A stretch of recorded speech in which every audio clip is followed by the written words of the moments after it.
welcome to my channel. My name is Ndifon Ntui. On this channel I make some tutorials. I post new videos on Monday, Wednesdays and on Saturdays. So if you're into stuff like this, make sure to check back on those days in order to watch new content. Alright, if you are a beginner or if you're a person that's trying to brush up on your skills, I offer online courses. I'll be showing a demo on how to make a jumpsuit so you can watch and decide if it will be convenient for you to learn online. If you're interested, send me a message on Telegram. Alright, the number is on the screen right now. Thank you so much for watching. I really appreciate it. If you like the video, please give it a like. Do not forget to subscribe. I will see you in the next video. Have a lovely day. Bye bye. Alright, you're welcome to this video. In this video I'm going to show you how to make a flared skirt out of an accordion pleat fabric. Alright, the fabric is pleated by itself. This video was requested by one of you. I received a call from a lady and she said that her 11-year-old daughter watches me. I got to talk to the girl. We had a nice conversation. I was so happy to hear that such a young person has started sewing. I started around the same time, so it was nice to talk to a person like that. I received a lot of requests from a lot of people, and I try as much as possible to make as many as I can, but I cannot make all, so I tend to disappoint some of you. Sorry about that. I'm going to make this video for her. She said that she has tried making it before and that she tried to cut it like a regular fillet, that you fold it in four and cut, but then that the lines were not matching up. So let me show you what I mean. You can see this is the fabric I have. I wish I had a fabric that didn't have all the Chanel branding on it, because it seems quite tacky to me, but I'd have preferred if it was plain, but this is all I could find, so I'm going to make do. Would have to use it as it is. So this is what we have. To begin, if you can see, we have the grain of the fabric running down. You can see this. You can see the line running all the way down. It's slightly pleated. This is a small pleat. There are some that the pleats are a lot bigger than this. So like I was saying, she tried to fold like so. You see this, she folded it like a pleat, but if it's folded, all the lines don't sit straight. Okay, so you see this, after I fold it, you see this, if we cut it as a pleat like so, if they cut it like a fillet, you have some running down vertically and you have some going horizontally. She wants all of them to sit straight, which is how the skirt is supposed to look. So I'm going to show you how to do that in this video. All right, I hope that this helps you. So to make this, you would also need elastic. This is 3-inch elastic. If you have 2-inch elastic, it's fine, but avoid anything lower than 2 inches for the elastic you use at the waist. All right, so to begin, the first thing you're going to do is you're going to place your skirt length, but before that, keep 1/2 inch at the top. You see this 1/2 inch at the top. This is going to be our sewing allowance as the waist. All right, the next thing we're going to do is we're going to place our skirt length. The skirt length is 25 inches, so I'm going to make a mark at 25.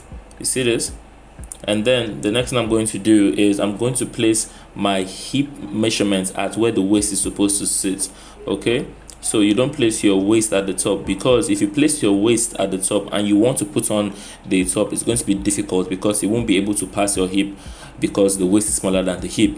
All right, so at the waist measurement, use your hip. So you can see this, my wife's hip is 42 divided by 4, 10.5. I'm placing 10.5 there. You come over to your skirt length, you're going to place 10.5 as well. That's the hip measurement there. All right, and then you're going to connect all your lines together, forming a little rectangle from here to here, and then you're going to come from the top all the way down to the bottom. All right, after that, the fabric, the design has a fillet. We can't leave it straight. If you leave it straight like this, it's going to end up being tight. That is not what we want to do. We're going to need to extend the bottom while we leave the top this as it is. So we're going to come to the side here, and I'm going to place 12 inches from the edge here. Now you can make it a lot fuller. You've seen the result I got at the beginning of the video. You can place 15, even 17, but for me I'm placing 12 inches. I'm going to extend this all the way down. All right, and then you're going to measure, you see this, from the waist all the way to that 12 inches. You can see, because that line is diagonal, it will be longer than a straight line. Okay, from here, you see this. So what we're going to do is we're going to come from here at that point there, and you're going to come to 25 inches. Keep the tape at the waist, mark 25. You see where 25 is now. You're going to come down, slope the tape, 25, slope the tape again, 25. So you see, the further out you go, the higher that point will be. Next thing you're going to do, connect all the dots together. You see that, and we've made it. The next thing we've done, the next thing we'll do is we'll connect it to the waist. Okay, that's what I'm doing now. After you lift it up, connect it to the waist. Remember, you can make this as long and as full as you want. All right. So now onto the next part, which is going to be cutting the pattern out. All right, make sure to keep ½ inch of allowance on the side. Okay, you see what I'm doing there, and this pattern will be used to cut the front and the back of the skirt. All right, it's for us to fold. Now we have to fold our fabric. When you're folding your fabric, make sure that your lines are sitting straight. Okay, the reason why we don't cut this as a fillet is because we want all the lines to be straight. So now that you've gone through the headache of cutting your pattern like this, make sure when you make your fold, all your lines are sitting straight. Okay, so you see what I'm doing.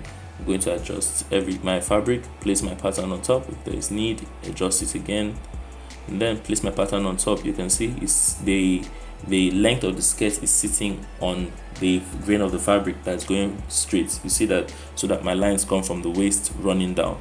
I'm going to do this the second time. I'm going to cut another pattern similar. Use the same pattern to just cut another part of your fabric. All right, that's what I'm doing now.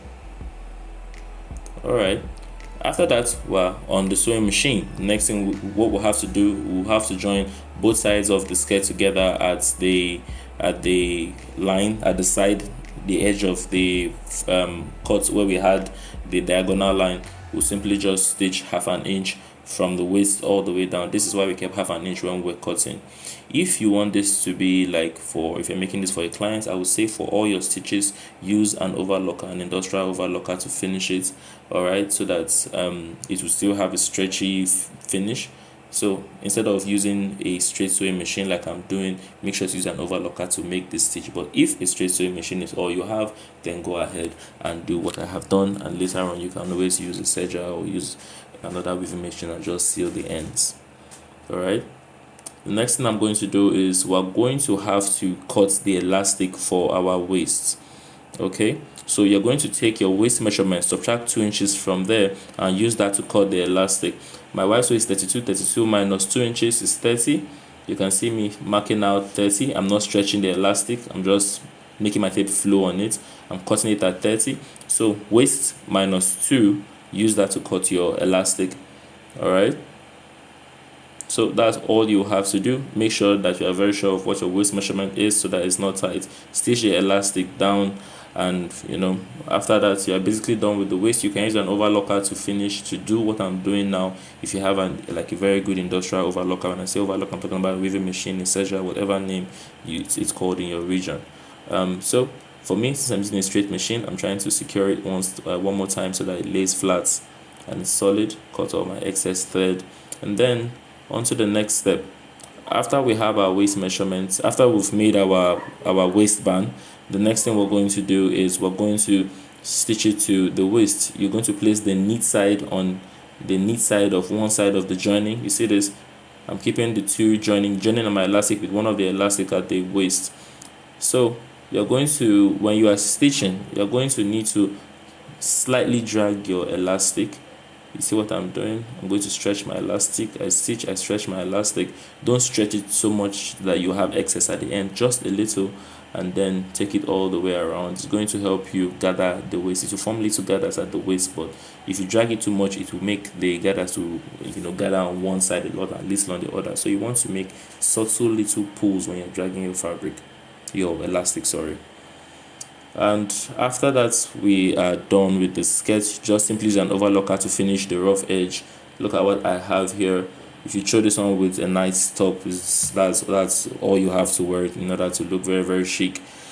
So yeah, if you've watched this far, thank you for watching. I'm going to see you in the next video. Do have a lovely day. Bye bye.